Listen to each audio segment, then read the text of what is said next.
Hi, I'm Malcolm Washington, the director of The Piano Lesson. I'm Danielle Deadweiler. And I'm Corey Hawkins. We're going to break down a scene from our film, shot by shot.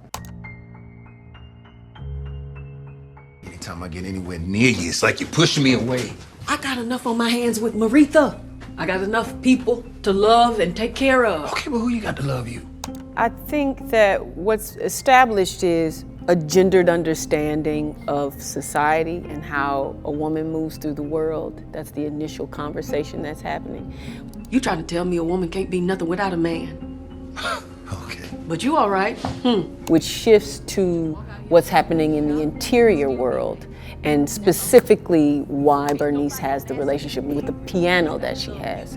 And so in this conversation with Avery, she's got a tension. He's not the one to get her, to relinquish, that energy on it. Everybody telling me I can't be a woman unless I got a man. Well, you tell me, Avery. You know, how much woman am I? It wasn't me, Bernice. And I'd add to that and just say his future is locked up in Bernice as far as he's concerned. But he can't see the forest for the trees. All he sees is his desires. His desire is what brought him to the house in the first place in this scene. He has all the things lined up. And actually, Bernice is another thing and objectifying it. And that's the sort of disconnect that we're literally watching happen in front of us. You could walk in there right now. Right now and play that piano. You could walk over there right now and God is gonna walk over there with you, Bernice. She knows that this spirit thing is a thing.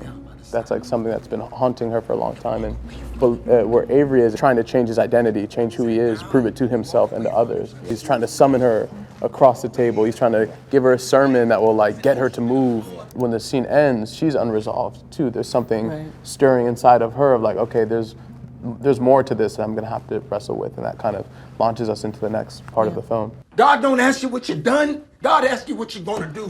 And all you got to do is walk over here right now and claim it. And the way the scene is structured, the architecture of the scene is just written so beautifully that you can either get lost in it or you can swim in it. And that's what it felt like we were doing. And you gave us permission to kind of ebb and flow and ebb and flow. It's trying to hold on to the possibility of what could be and what you've known, right? And so that's the fun tension that's happening. The living room lends itself to the kitchen, lends itself back to the piano. It's how do we still ride together and stay interwoven and yet not completely break apart? Just go home and let me finish my bath. When I started working on the project, my in initially was, I was like, okay, I understand this in the framework of a father-son story. It's about a son trying to live up to his father's legacy and make his father's life and death mean something. And that was my in. And as I got deeper into it, I was like, oh wait, this is actually a story of mothers and daughters too.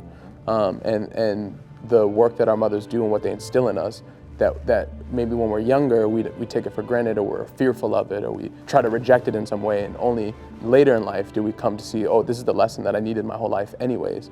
So watching that story play out in Danielle's performance gave this whole story new meaning to me and reset the framework that we were making the movie within.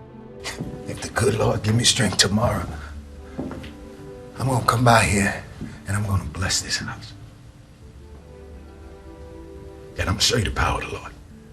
Thank you for watching this scene broken down shot by shot. We really enjoyed bringing this scene to life. So go watch The Piano Lesson, now streaming on Netflix.